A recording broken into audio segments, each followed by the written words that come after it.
Biomimicry by Janine Benyus tells us how scientists are taking nature's ideas and implementing them into the 21st century.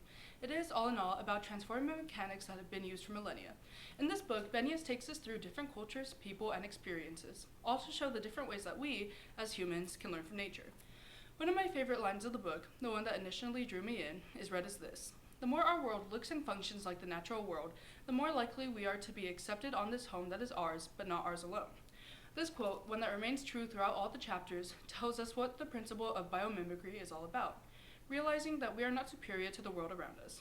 In this video, I'm going to talk about central themes, important ideas, and what I found interesting in the book.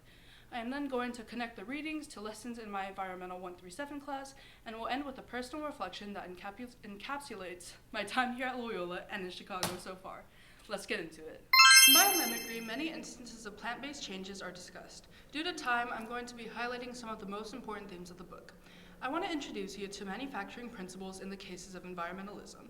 As we know, manufacturing goes into everything we do: the cars we drive, the clothes we wear, and even the food we eat. However, as said by Benyus, with each epoch of civilization, we seem to have distanced ourselves further from life-derived materials and from the lessons they teach us. Benyus also highlights the 4 strategies nature has when it comes to manufacturing materials: life-friendly manufacturing of proteins, an ordered hierarchy of structures, self-assembly, and templating of crystals with proteins, all things that humans new manufacturing do wrong. Human-based manufacturing has none of these because, in the end, we have no care for these values. Even so, with each new high-tech creation, manufacturers get praised. Benyus and I would like to ask why. With each design, nature has already done it first. Regenerative properties? Been there, done that. Strong, high-tech shields of stone and iron? Lame. Inner shelves of sea creatures are twice as tough. Nature may even ask, why are you so obsessed with me? So, while these creations are cool, trust me, I love my silk sheets and fake fur coat as much as the next girl. They're never new, rather inspired. Although towards the beginning of the book, this is one of the most important core themes. We must adapt to Earth rather than making Earth adapt to us. Benyus mentions how all living things, including humans, struggle.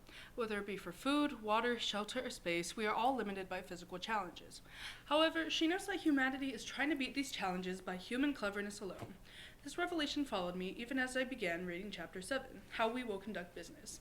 Here, the basic tenet of industrial ecology is as follows: we should try, whenever possible, to work only with substances that nature would recognize and be able to assimilate. Benyus also argues that industrial ecology will conduct business in a way hickory forest recycles its leaves. However, how are we as consumers to believe this to be true? Especially when, once an idea is commercialized, it turns against the principle in which it started. While I do believe that turning green is for the better, this book leaves me wondering if it is truly possible at all, especially since we believe the world to be limitless. However, I am also able to note that the economic prosperities of turning green, especially now, are astronomical. Hopefully, for myself and for the future, economic greed may be enough to overturn past climate injustices. In class, we talked about biogeochemical cycling and how any disturbance may impact it. In biomimicry, the industrial resource cycles are discussed. Here, Benyus emphasizes how this cycle rivals or even exceeds the Earth's biogeochemical cycles, leading to drastic consequences. Reading this, I was able to connect it to class through understanding what harms, helps, and fixes the cycle. As Tibbs, a business consultant for the 1992 Ecotech Conference reports, the industrial flows of nitrogen and sulfur are equivalent to or greater than the natural flows, and for metals such as lead and zinc, the industrial flows are as much as twice the natural flows. This, while frightening, is not as fear-inducing as the rate of which they are accelerating. As discussed in class, industry pollutants such as the burning of fossil fuels is the leading cause of disruption. Truly, this combustion is everywhere, especially in major cities like Chicago or my home, San Antonio. Another class connection can be made through the book's discussion of farming. Here, the importance of diversity and niches are discussed in deciduous forests.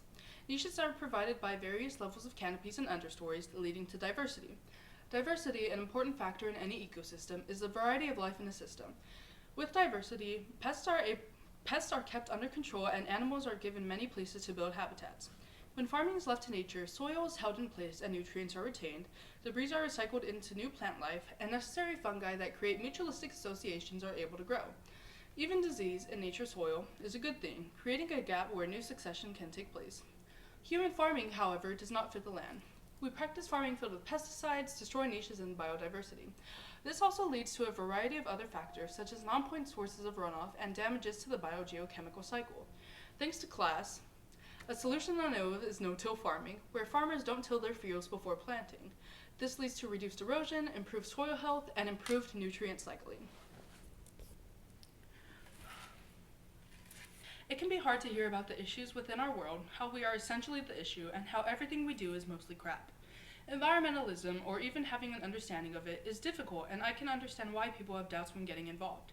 However, I don't think people truly understand that realizing these issues are real and harmful is a good first step. Reading this book, I was honestly happy learning about the ways people are working to solve the climate crisis, and even more excited to begin my future in becoming one of those people. I may not know what I want to do yet, but I do know I was made to help people. Maybe this help involves changing my major and leaning more into environmental health, or maybe it looks like making videos like these for classmates and family members to watch. And maybe it looks like researching how air quality is becoming a redlining practice in major cities all over the US, which I am interested in, by the way. Either way, as this semester comes to a close, I am happy with my choice to be involved with the environment. I'm happy that I am now able to see more environmental disparities, and I am happy that I now look at nature as a tool to learn from rather than just something to save. Hopefully, as the years continue, I and others from my generation are able to save our planet, or at least save as much as we can, because that's what environmental science, justice, and environmentalism is about. Doing what you can with what you have. My name is Cassandra Ibarra, a current dedicated and true student, signing off. Thank you for watching.